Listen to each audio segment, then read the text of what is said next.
Good morning, everybody. I'm David Cole. I'm the president of the Science History Institute, which is another way of saying that I'm one of Arnold Thackray's successors at the other institution that he created just down the road at the corner of 3rd and Chestnut Street.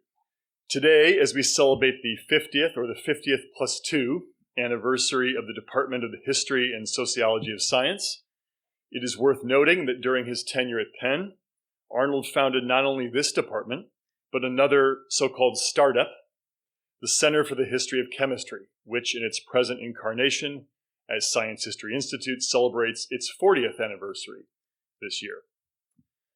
Now, Arnold and his former graduate student and collaborator in the early days of the center, Jeff Sturchio, will doubtless share some reflections on the birth of the center during their conversation this morning. But I thought I might introduce, or rather reintroduce, Arnold to you by recalling my introduction to Arnold 2.5 years ago. I had just assumed the presidency of Science History Institute in May of 2020, and early in my tenure, I engaged in conversations with a number of the Institute's longtime and steadfast supporters.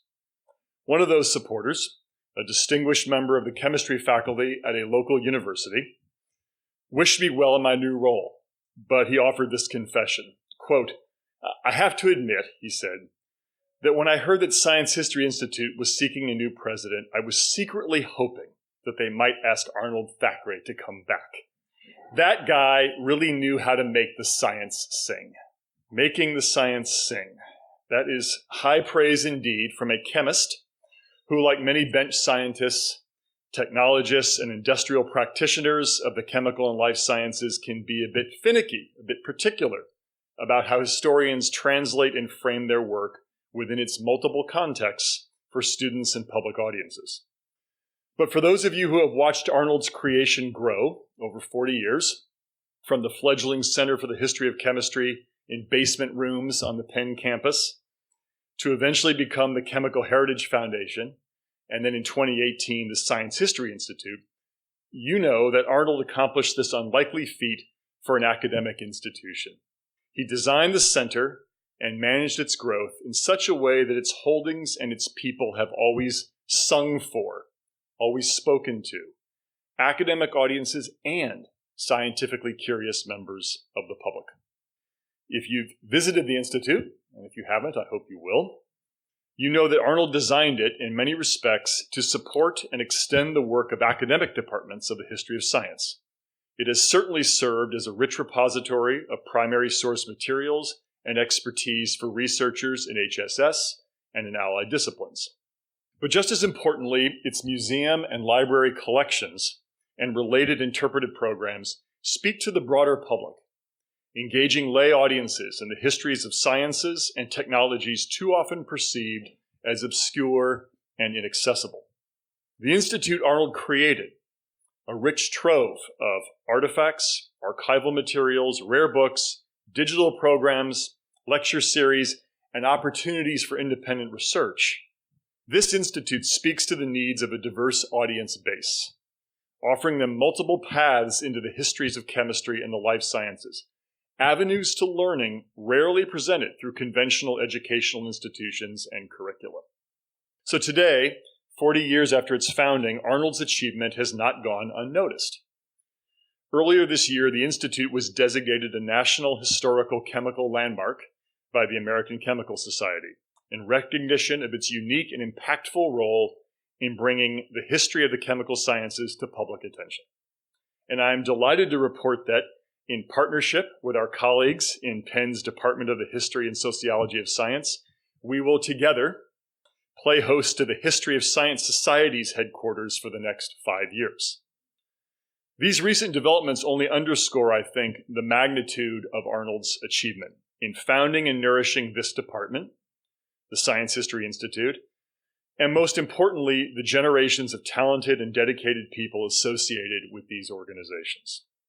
The places he has created and the people he has taught, mentored, and nurtured are vibrant testimony to his ability to bring the history of science to life. And now I want to turn things over to Jeff and Arnold, who will surely speak to the many ways in which Arnold, over the course of a rich and generative career, has made the science sing for all of us. Thank you.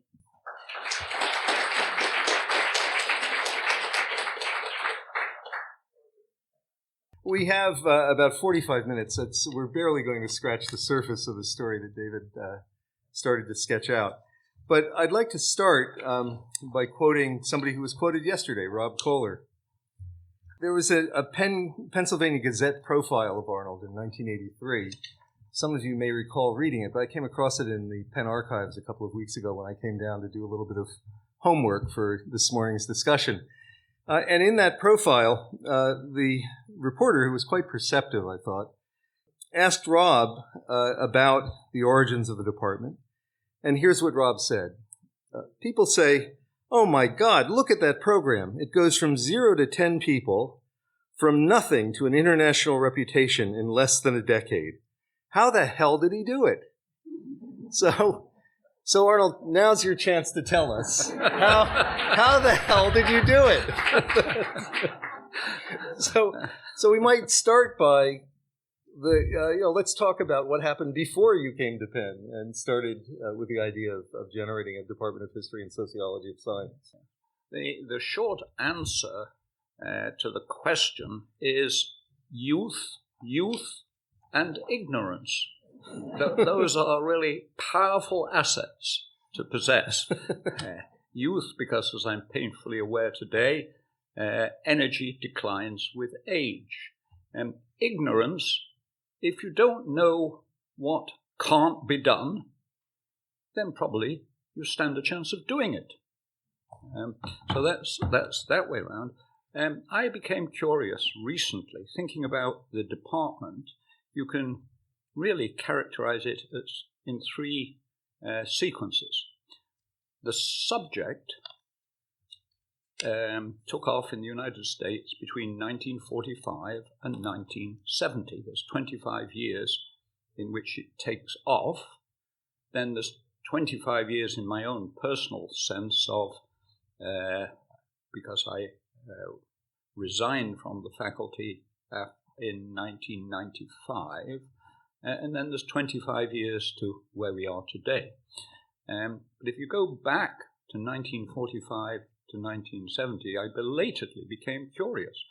Why was Penn in the state it was in when I arrived at Penn? And the story from 1945 to 1970, I'm trying to work into something that may become my last contribution to ISIS, and I'm calling it Penn's Peculiar Practices, because this institution was totally weird. Totally weird. I mentioned last night it didn't have a president till 1930, and the presidents of the 1930s and World War II were just preoccupied with survival. Harold Stassen came, and he was only then going to make his second of 9 attempts to become President of the United States. So anything at Penn was just a detail. The real change at Penn came only in 1953 when Gaylord Harnwell, who had been the chair of the physics department here, was made president. And he was a big honcho in World War II. He was used to sort of major action. But his major action was to lay waste to West Philadelphia and to start the building of many brutalist buildings. He was, in the literal sense, a builder. Penn, by then, had 13 separate schools, each a law unto itself. So now then, you want to start a program in the history of science? Oh, yes, we want to start a program in the history of science. Well, what is it? Where is it? Which school is it in? Oh, well, I don't know. And nothing happens at Penn. Nothing happens. It takes them till the coming up on in 1960 that Harnwell makes a bad mistake in 1960. He makes as provost, his man to run the internal affairs of the university, Lauren Isley. Lauren Isley was a poet and a mystic, and he was a brilliant, he was an anthropologist in theory, but he published in 1959 Darwin's Century, a best-selling book, but he didn't like people individually. He wanted to be left in peace. You had him as an after-dinner speaker. He was much in demand, but he wanted to be left in peace. And he was the provost with all these separate schools. So he convened a committee which, in the course of the next half dozen years, didn't know what to do, basically. Isley himself, he was only provost for a little more than a year when everybody realized this is a colossal mistake, and President Harwell had to get rid of him as provost. And that is the moment at which history of science appears, because Lauren Isley is made a Benjamin Franklin professor, no duties, doesn't like teaching, of anthropology and the history of science. And that's it. So, Penn just wasn't there, and it slowly stumbled into 2 assistant professorships. Part of the deal, I think, with Isley as he went out and became the nominal chair of this nominal department in the Graduate School of Arts and Sciences. So it meant it was a graduate department. As I discovered early after I had arrived, I understood what all department chairs understand. Oh, it's teaching undergraduates that gets you brownie points and ability to hire. So I went to the Dean of the College for Men, a separate institution, and he said, "You may not teach my undergraduates. It is not a suitable subject for undergraduates." Okay, well, that's the level of chaos that was just sort of everywhere. The other thing that Lauren Isley, he's got an assistant professor. Oh, well, I've got this old friend who's got a son in California with a PhD in biology who's very interested in philosophical questions. Oh, yes, I'll appoint my old friend's son. That was John Bennett, who spent 6 years, 2 3-year terms as an assistant professor, and then was let go and I ran into him about 10 years ago in California. He was still writing, essentially, some of you know the key to all mythologies. Well, he was writing the key to all mythologies, but unfortunately the manuscript seems to have perished. So it was just it was an unbelievable mess at Penn, while all these other institutions were building.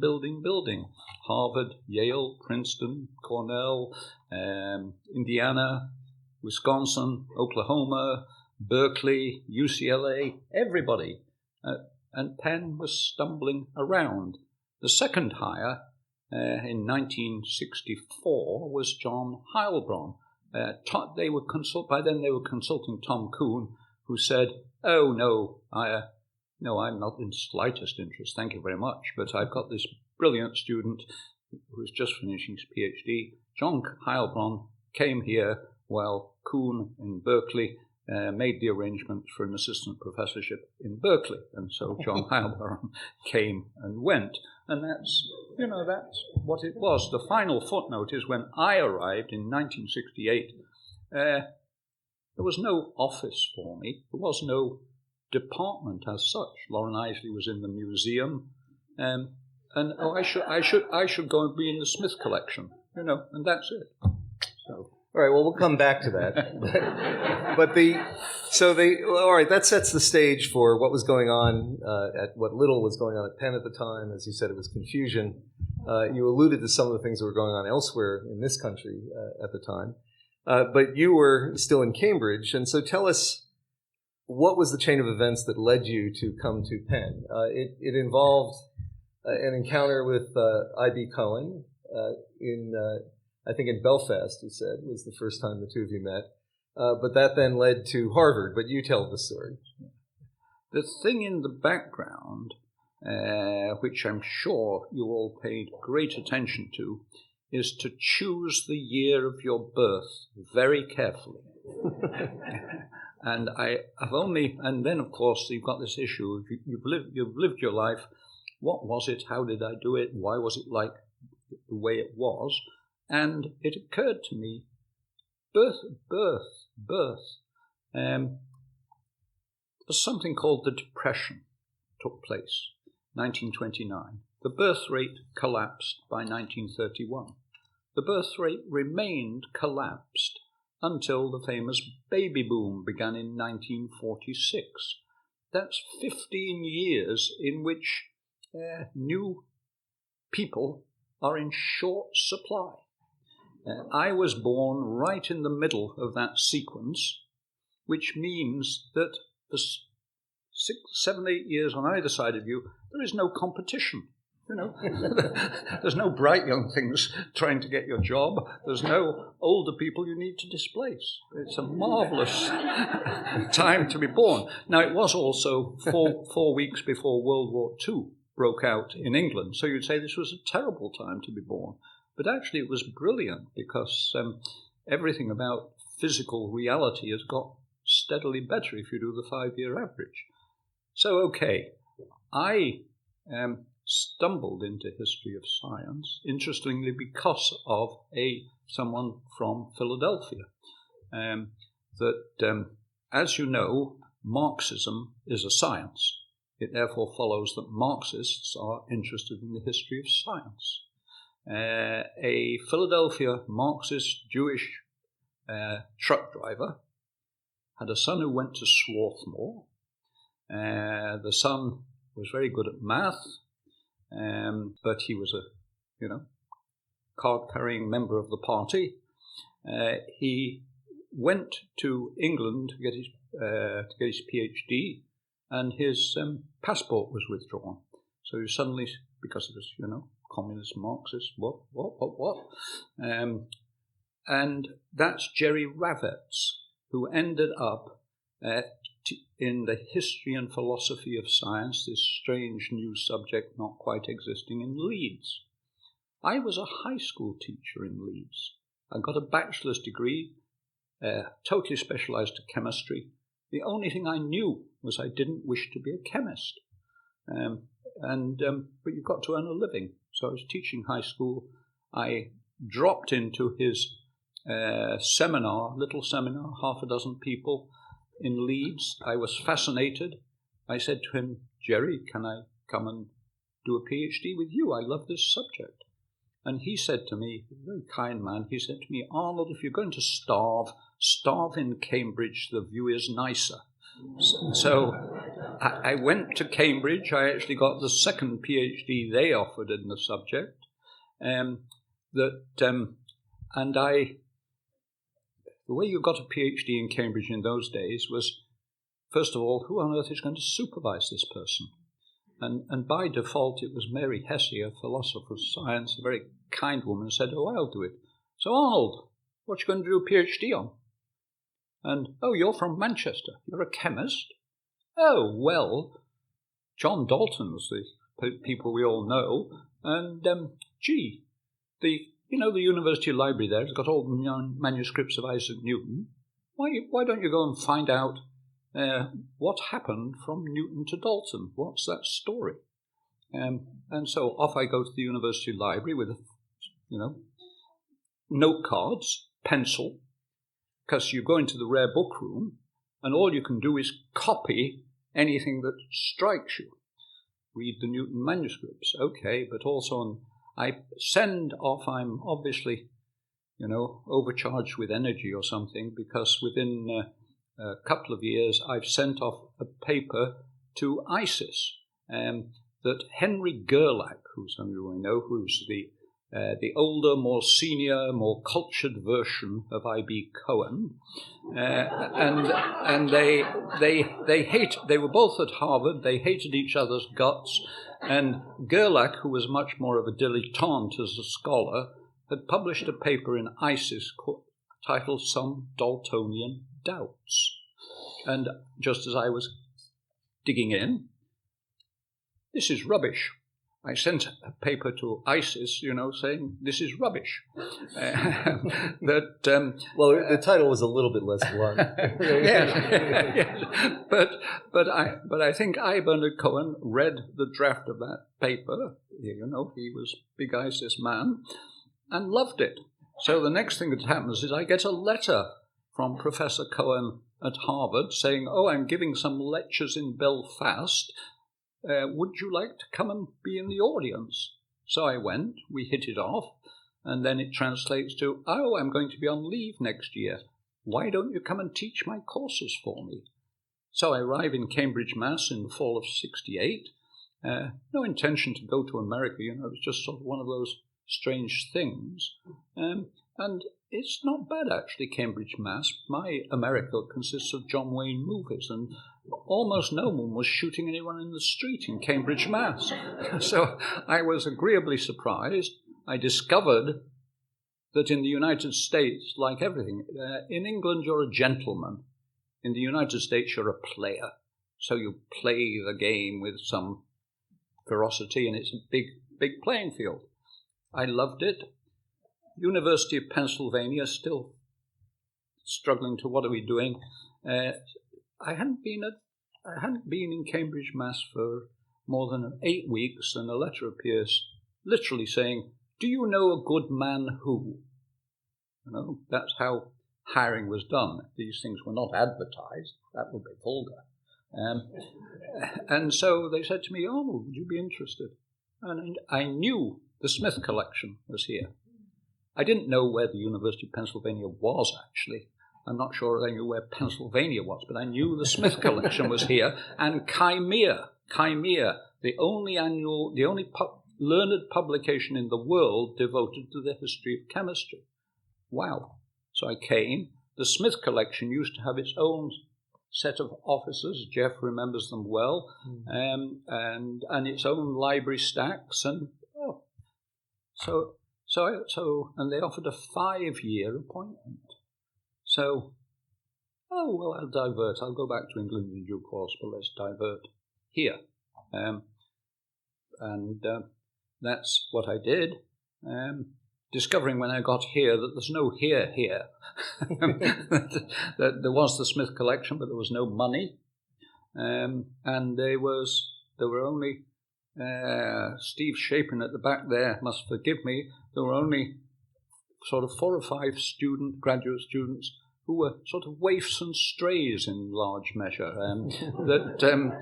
Steve was a horse of a different colour, but the best example is one of these graduate students, in due course, when he dropped out as a graduate student, I found some use for. That is, he made a study out of the attic of the house I bought by putting in, he went into home repair. So that's the sort of person who was saying, maybe I'll do the history of science. So it was, and this was the moment, though, where the baby boom was hitting the colleges. And by 1970, I had made an article on the front page of the New York Times because of Tom Kuhn. There was a front page article about the history of science, this new thing that's everywhere, and it started with Tom Kuhn and ended up by quoting this, and 30-year-old Arnold Thackray says.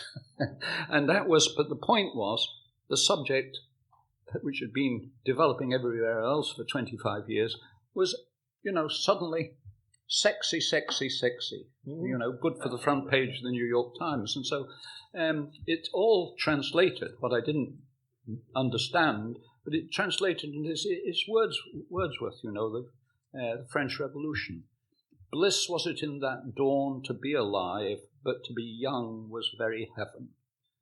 Because here's this field struggling to grow, to change, to take off, and here I am.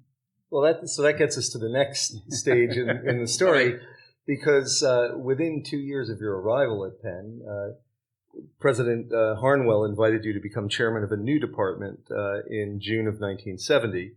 And Ruth Barton just pointed out to me earlier that at the time that you were asked to become chairman, it was still the Department of History and Philosophy of Science.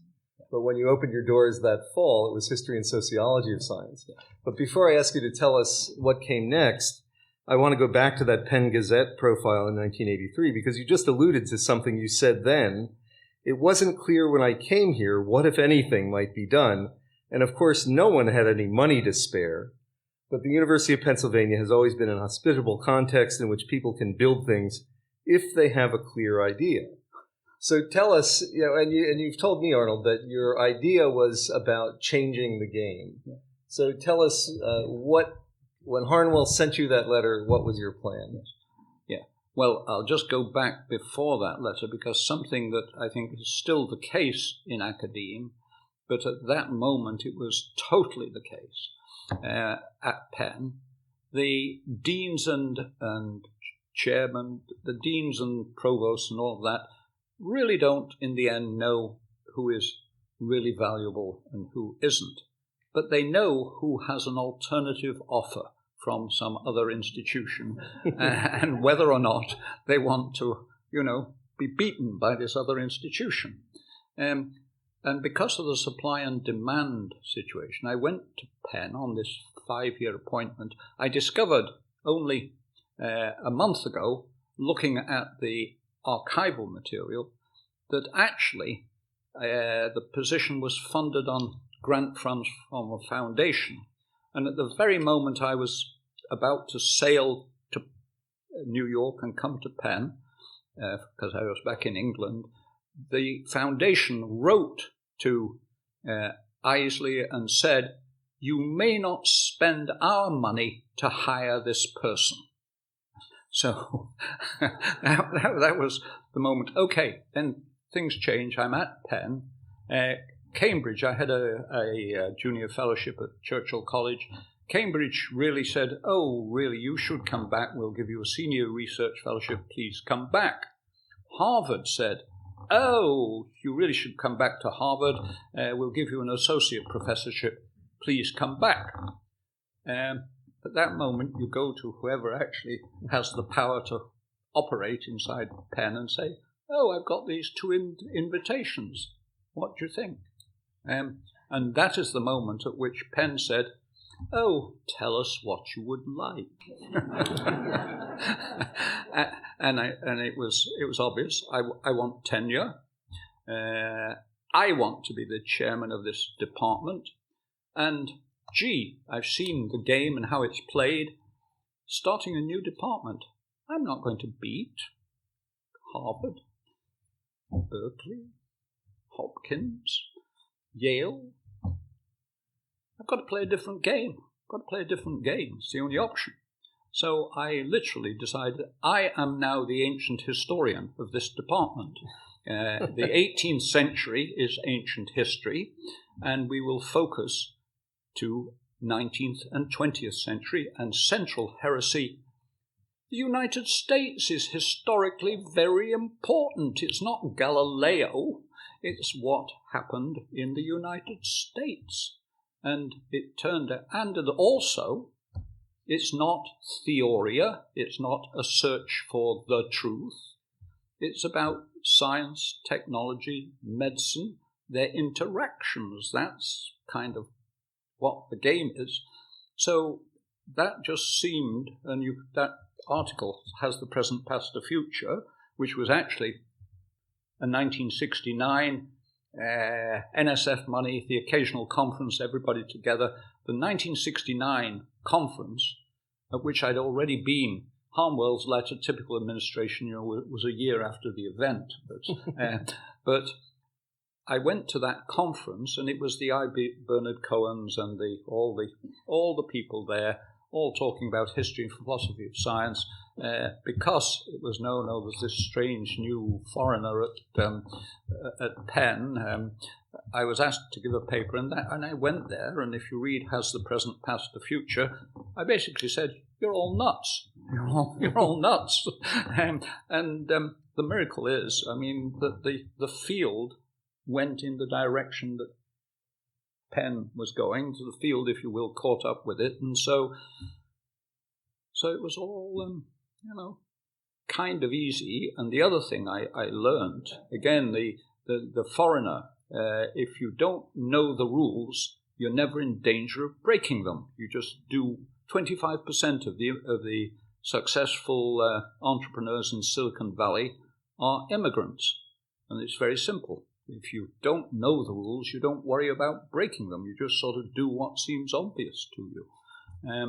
So the building the department was a matter of, social engineering internal to the university. You've got all these separate schools. The engineering school would like to do something. The Wharton school would like to do something. The medical school has some interest in this. And if you can, say, I could do something that would help you, and that's how the faculty grew. The other thing in there, which is absolutely characteristic of Penn, if you don't know it, you should go and look at the statue of Edgar Farr Smith, the Smith Collection, the history of chemistry. It's right there on 34th Street, overshadowed by a huge new chemistry building. But in the past, you can see the symmetry of the street. If you're on 34th Street looking toward 33rd Street and the statues in front of you, on your left is one of these older buildings, a discrete distance. On your right is the Penn chemistry thing right here. Yeah. Boom. But it was a discrete, smaller building on the right. The new Penn chemistry building made Smith Hall disappear. But beyond it on 34th Street is what was the new chemistry building being built in the late 1960s. And the chemistry was in this old Smith Hall. When their new building was finished, they moved into it, and showing the anarchy of Penn, the old building was just there. Now, we had, as somebody said yesterday, we had a couple of offices in the basement of the old building, and that was it. Suddenly, the building was empty, so we just took it over. And Smith Hall was a piece of the magic, because it was, as was said, that was our home. If you want to put it in a metaphor, it was our church. It was the Monday workshop became our weekly church service together. That it was a community, and this was all a function of the anarchy of Penn. The other thing that was crucial was in 1970, Harnwell retired. The new president, Martin Meyerson, was determined to internally sort out the university. And his capital campaign, what was the slogan? Amazing. One university. What a staggering concept. and all these, and this is when the Faculty of Arts and Sciences came into being. So there wasn't a question of you can't teach my undergraduates anymore. And so we were able to expand in that context. And to give you an example of how it works, I'll just go, Tom Hughes. We want to do the history of technology. The history of technology is only done, places like Georgia Tech, Tom Hughes, who was very gifted, very capable, the best job he could get was at Southern Methodist University. Is there such a thing as a Southern Methodist University? So I wanted to hire Tom Hughes, and the engineers, they loved it. Engineers thought the history of technology is good. So, okay, Tom, are you interested? Oh, yes, I'd like to come to a real university. That would be great. Okay, and this is in the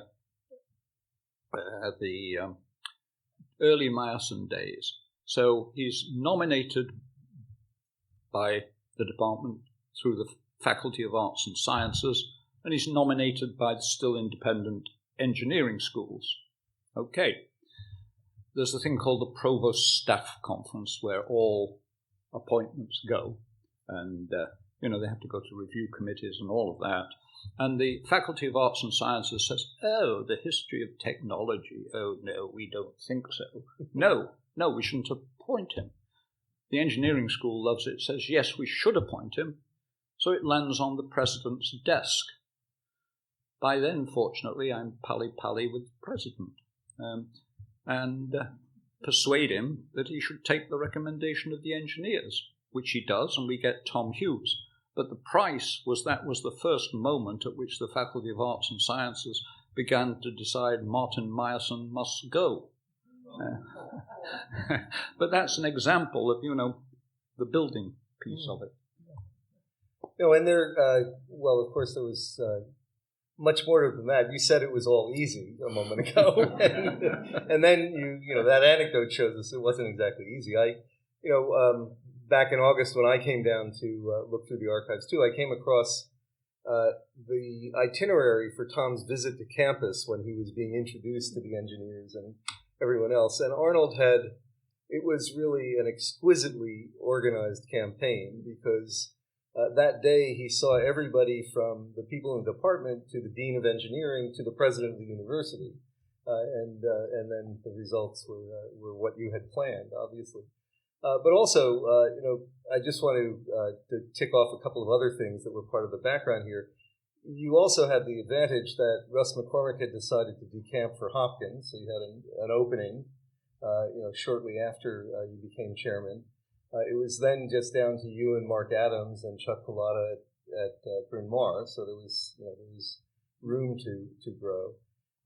You mentioned the undergraduate major, which began in the fall of 1973 when I arrived on campus. But you then noted in your report to the dean a couple of years later that you had 10 uninterrupted semesters of growth in undergraduate enrollment. So that part of the strategy was working well.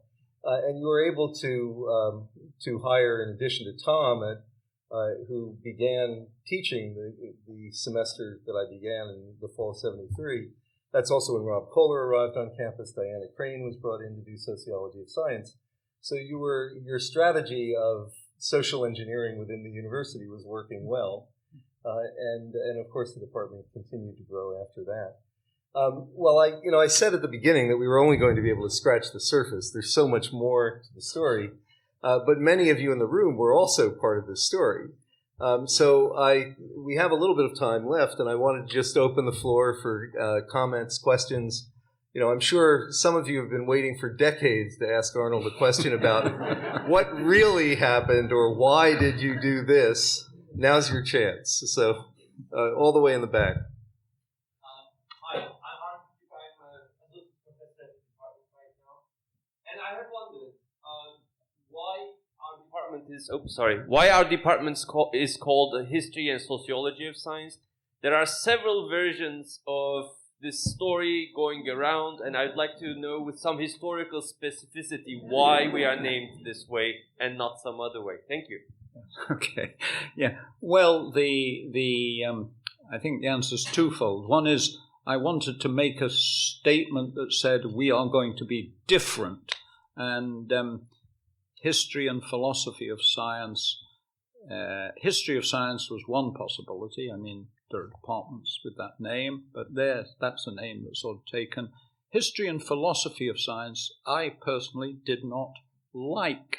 In Cambridge, England, it was always sort of the historians were doing one thing, the philosophers were doing something else. It wasn't clear why they were together, really, except that they were both, marginal. And if you get together when you're marginal, two people is better than one. So that's the one thing.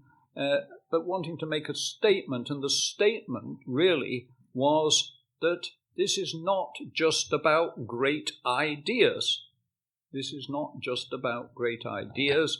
I was also had become buddy with Bob Merton, Robert K. Merton, who was a very important, influential figure, and just the concept, the word sociology, indicated that was heading in a certain direction, but the department has always, the department surely has never had a deep and intimate connection to the sociology department, I don't think.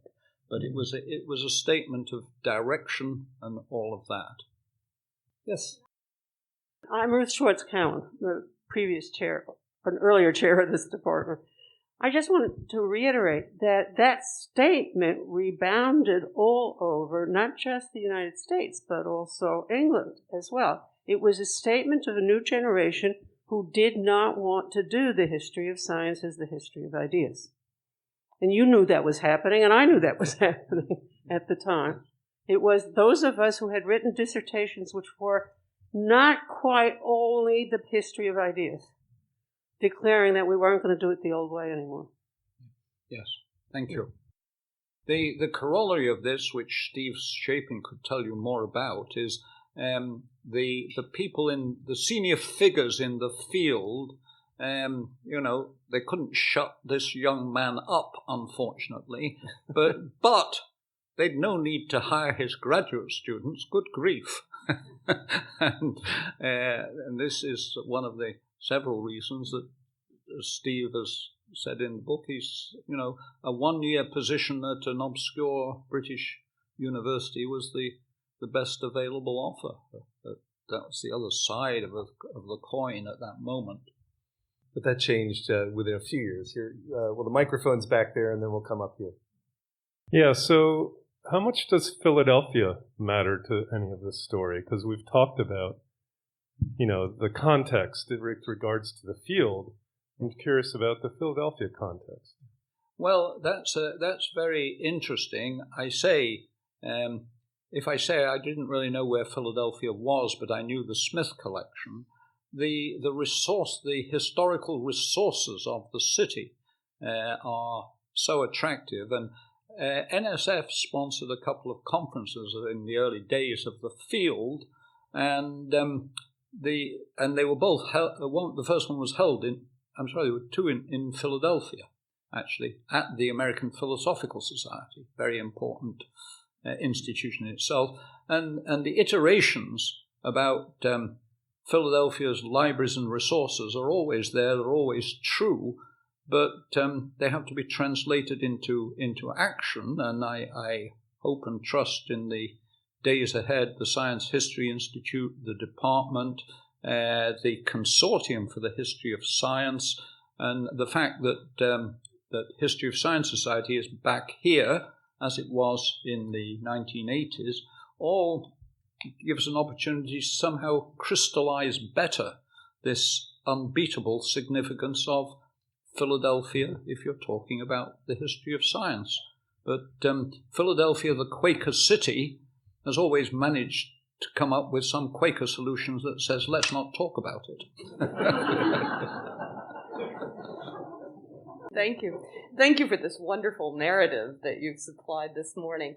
One thing that you didn't get to was ISIS and how you acquired the Journal of the History of Science Society here. And I was wondering if you might speak to that. I started out life at Penn as an ISIS editorial assistant, following in the footsteps of Bruce Lewinstein.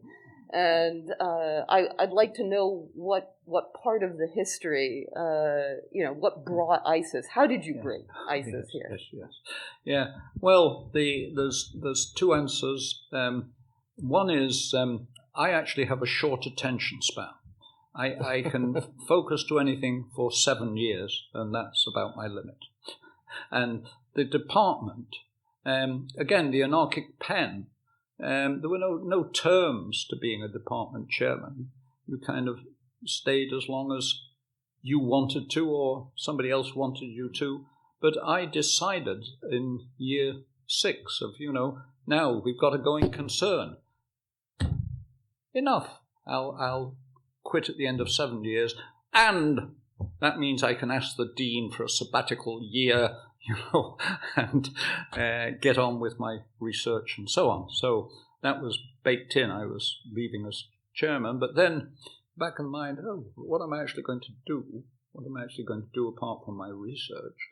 And ISIS had been at the Smithsonian Institution for 14 years and had basically stagnated, molded. I mean, there was general background discontent about ISIS, and it was announced they were looking for a new person to start in 1978, the issues of 1978, and I thought, that would just fit in with being on leave, and then come back and do that. That might be interesting, and it's also a different sort of megaphone, you know. So it seemed a no-brainer, but it translated into a very fierce competition because the other bidder, as it were, was John Heilbronn at Berkeley, and Rob Kohler, if you feed him with enough alcohol, may tell you more about the inside story of how ISIS came to Penn, because he was on the selection committee, and there was some controversy around the whole thing because, Arnold Thackray, love him or hate him, which is it? But the thing then was I said later on in my career at the Science Institute, I said in a moment of clarity, I'm a builder, not a maintenance man. And ISIS was just crying out. I mean, revive Osiris. Osiris died with George Sarton. Burnish up a newsletter so that it's a real newsletter. Expand the membership of the History of Science Society. The all-time peak in the membership, if you study the things, was actually 2 years after I stepped down as editor of ISIS, because we built the circulation, and that was, and so the publications office and the student employee, I mean, it was all good stuff. But again, I bugged out of that in due course, though I continued with Osiris for another sequence, and Frances Kohler, who we all loved and lament her passing. She was the ultimate. She was the colleague from Central Casting or something. I mean, she just was so marvelous at understanding and making things happen, and so that was, kept me out of mischief for a while. Although you found other things to make mischief with too. I wonder if Arnold's alluded to Rob, and I also quoted Rob earlier. I wonder if Rob or Ruth Barton or others who were present at the creation would like to say a word. Steve Shapin is trying to. Oh, okay. And the microphone is right next to Steve, so let's start there. Yeah, you're clearly the greatest institution builder in our field. I have some claims to being the worst. But failure teaches lessons as well. And one lesson that I've learned in my travels from University of Edinburgh to UC San Diego to Harvard is the importance of getting good graduate students. I was one of the original waifs and strays, not an exception, a fully paid up member of the waif and strays. But it's a struggle. It was a struggle at Edinburgh because we had no resources and we were up there near Greenland. It's a struggle at UC San Diego because we had in competition with Harvard and Princeton and laterally Pennsylvania. Then I fetch up at Harvard. It's not a struggle at all. And what we do as faculty is preen ourselves and take credit for what we have very little to do with, which is letting good graduate students do what good graduate students do. So from the waifs and strays era, mine, to this, I'd like to hear you say something about how Penn managed a trick of getting good graduate students. Well, that's a very interesting central question, Steve, and I'll say, frankly, I don't understand that, but we did. We did. I mean, the students who appeared, who are here, and also what interests me in that regard is the variety of careers. I mean, the field actually is in crisis today. I don't know if it knows it, because in the humanities, history of science is the most highly tenured field of every field in the humanities. And they are not making, in case you haven't noticed, they are not making the sort of children, the number of children they used to. I rode the baby boom crest. The birth rate is now down to where it was before the baby boom, but we have twice as many in the population. The population has more than doubled, and the birth rate, the absolute number of births, is down where it was in 1968. The field is not where it was in 1968 in terms of people employed and tenured. The academic outlook is fundamentally bleak, but the outlook as science, technology, and medicine continue to radically transform life, the need for people with a tempered historical understanding grows and grows. But it's not going to be an academe.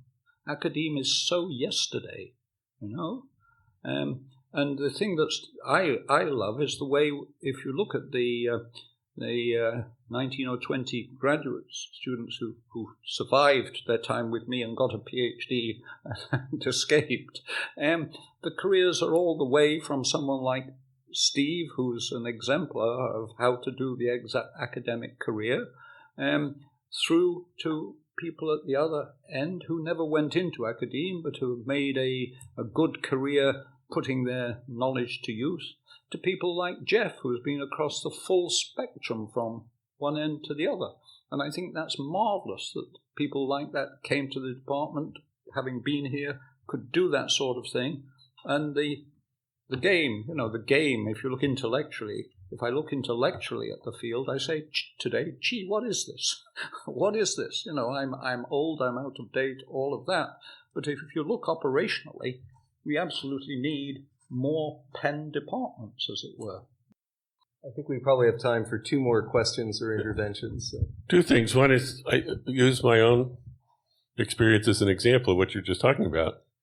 I was an undergraduate at California Institute of Technology. Dan Kevlis was my undergraduate advisor. I wrote a senior thesis for him on the political origins of the National Science Foundation. And I went into Dan and asked him for still more advice. He gave me more advice than I could ever repay him for. I said, where do I go to grad school? And he said, your interest isn't really in the disembodied mind of Isaac Newton, so there aren't a lot of places that are opportunities for you in the field of the history of science and technology. And I said, my real interest is in science, technology, class, and community. I'm a townie from Princeton, New Jersey. I'm very interested in the subject. He said, well, you're doomed, except for this one weird thing happening at the University of Pennsylvania. And I'm a historian of physics. I know this guy, Russ McCormick, there. Why don't you go there? They might actually be interested in the kinds of things you want to do. So I applied around, and of course Harvard turned me down because I wasn't interested in the disembodied mind of Isaac Newton. But Penn accepted me, and so I came here.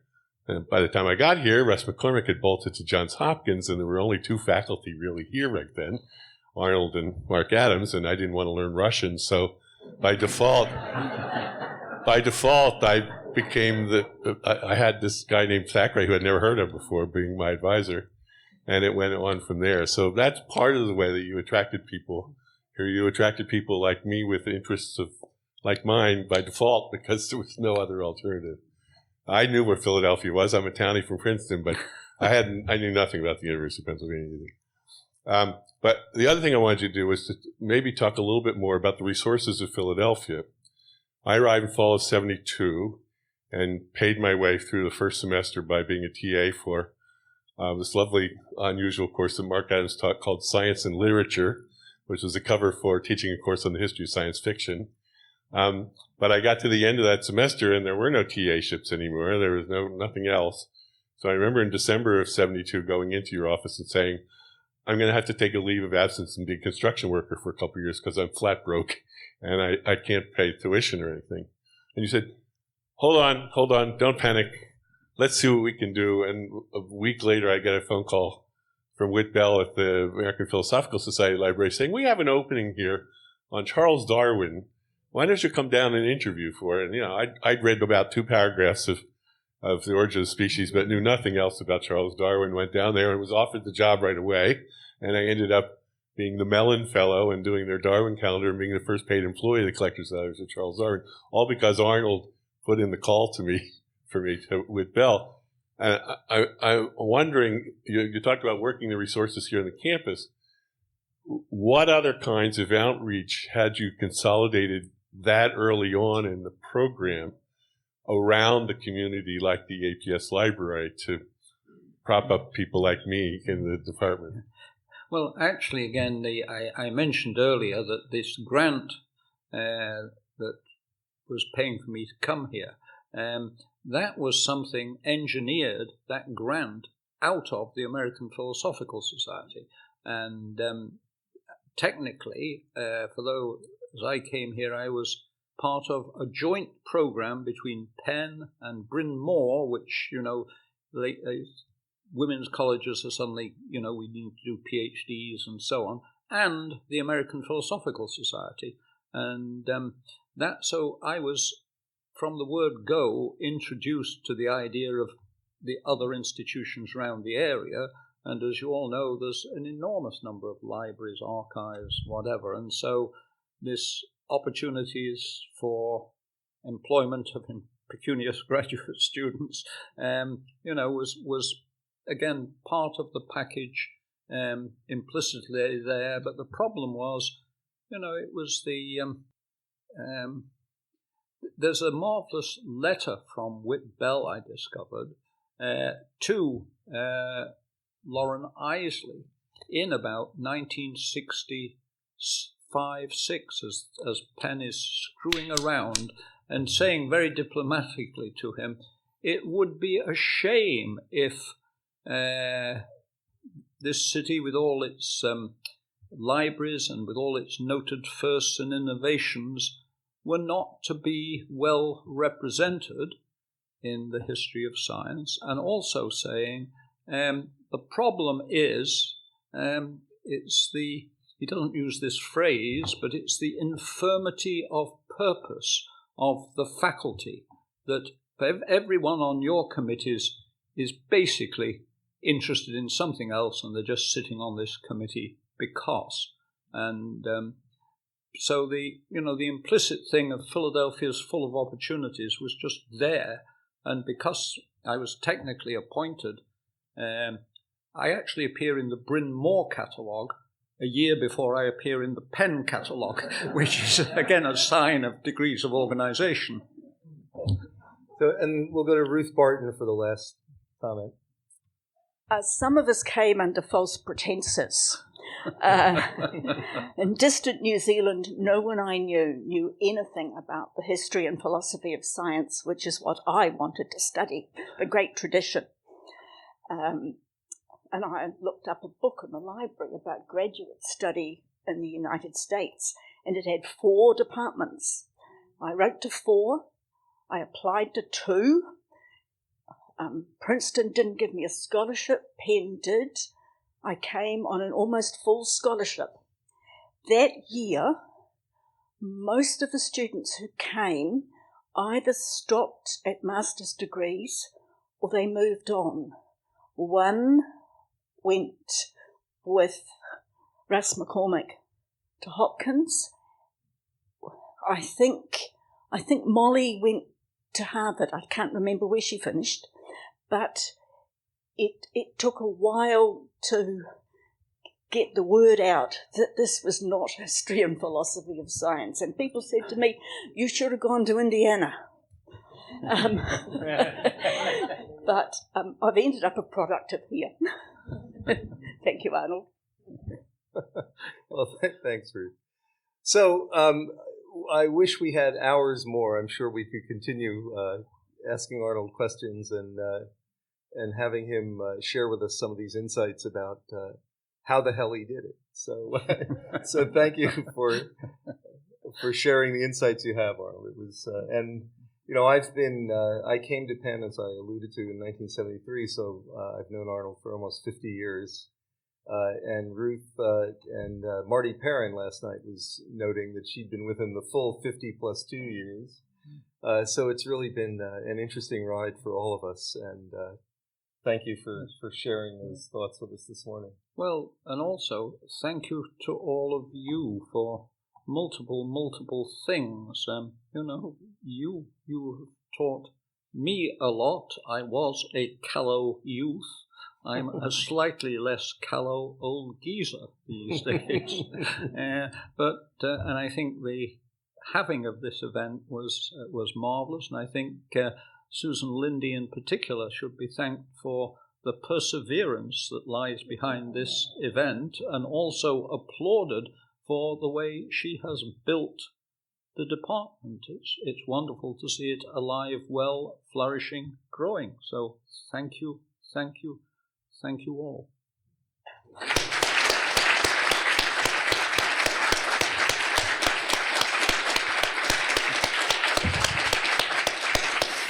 Thank you, Jeff. My pleasure.